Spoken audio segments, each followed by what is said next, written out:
नमस्ते दोस्तों, आशा करता हूँ आप सब बहुत अच्छे होंगे और आपको हमारा कंटेंट अच्छा लग रहा होगा।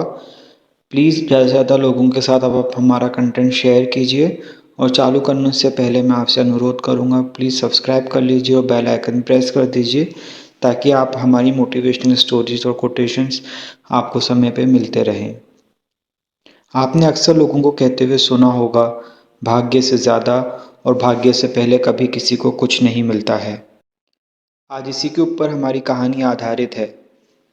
एक गांव था जहां पर एक पुजारी और एक डाकू दोनों अक्सर एक ही मंदिर पे जाया करते थे। एक रात को जंगल में अधिक वर्षा हो गई, नदी नाले आ गए। वो दोनों डाकू अपने साथियों के पास और पंडित वापस गांव नहीं लौट सका, जो कि मंदिर गांव के बीचों बीच था। इसलिए उसको सुबह वहां पे भी पूजा करनी थी और जंगल के मंदिर की भी पूजा उसी के पास थी। वे दोनों एक पेड़ के नीचे बैठ गए और सोचने लगे कि आगे कैसे बढ़ा जाए। दोनों एक दूसरे को हिम्मत देते हुए आगे बढ़ते हैं। सबसे पहले पंडित जी नाले को पार करने की कोशिश करते हैं और उनका पाँव नाले के अंदर एक पत्थर से बहुत ज़ोर से टकराता है और उनके पाँव से खून बहने लग जाता है।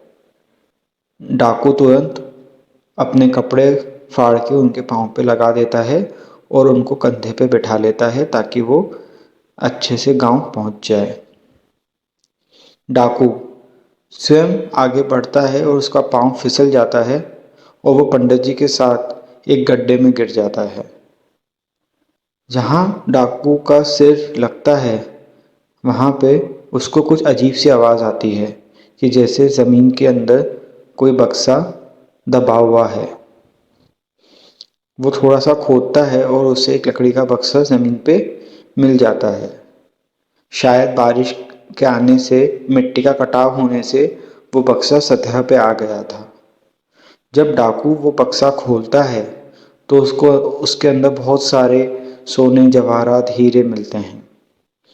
यह देखकर डाकू बहुत प्रसन्न होता है और पुजारी को चिढ़ाते हुए कहता है, देखो, तुम रोज पूजा पाठ करते हो और तुम्हें भगवान ने पाँव पर चोट दी है और मैं लोगों को लूटता हूँ, भगवान की बिल्कुल भी सेवा नहीं करता और भगवान ने मुझे ये सोने चांदी से भरा बक्सा दिया है। अब बताओ कौन श्रेष्ठ, तुम कि मैं? यह सुनकर पुजारी को बहुत बुरा लगता है, किंतु वह डाकू के सामने कुछ बोल नहीं पाता और वे दोनों अपने अपने गंतव्य की तरफ चलने लग जाते हैं। डाकू पुजारी को गांव से पहले उतार देता है और पुजारी लंगड़ाते हुए गांव पहुंचता है। भोर होती है और वो गांव के मंदिर में पहुंचता है और वहां भगवान से पूजा अर्चना करता है।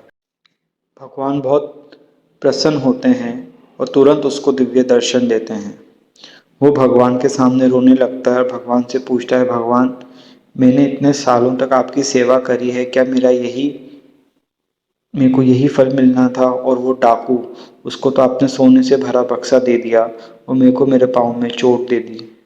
भगवान उसके ऊपर हंसते हैं और उसको बताते हैं, जिस समय तुम्हारे पाँव पर चोट लगी उस समय तुम्हारे भाग्य में तुम्हारी गर्दन कटने का योग था, लेकिन तुमने अपना जीवन इतने अच्छे से निकाला है पूजा पाठ, भक्ति, लोगों की मदद करने में, इसलिए तुम्हें मैंने सिर्फ एक पाँव की खरोच और छोटी सी चोट से तुम्हारा वो गर्दन काटने वाला फल टाल दिया। और रही बात उस डाकू की, वो डाकू जिस समय उसको वो बक्सा भरा हुआ मिला हीरे जवाहरात का, उस समय उसको पूरा राजपाट मिलने वाला था, लेकिन उसको जो इतने बुरे कर्म किए हैं इसलिए उसको राजपाट की जगह सिर्फ एक छोटा सा बक्सा सोने का मिल गया है।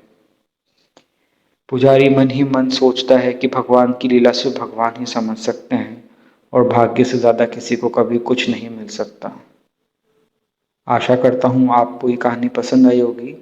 आपके समय के लिए बहुत बहुत धन्यवाद।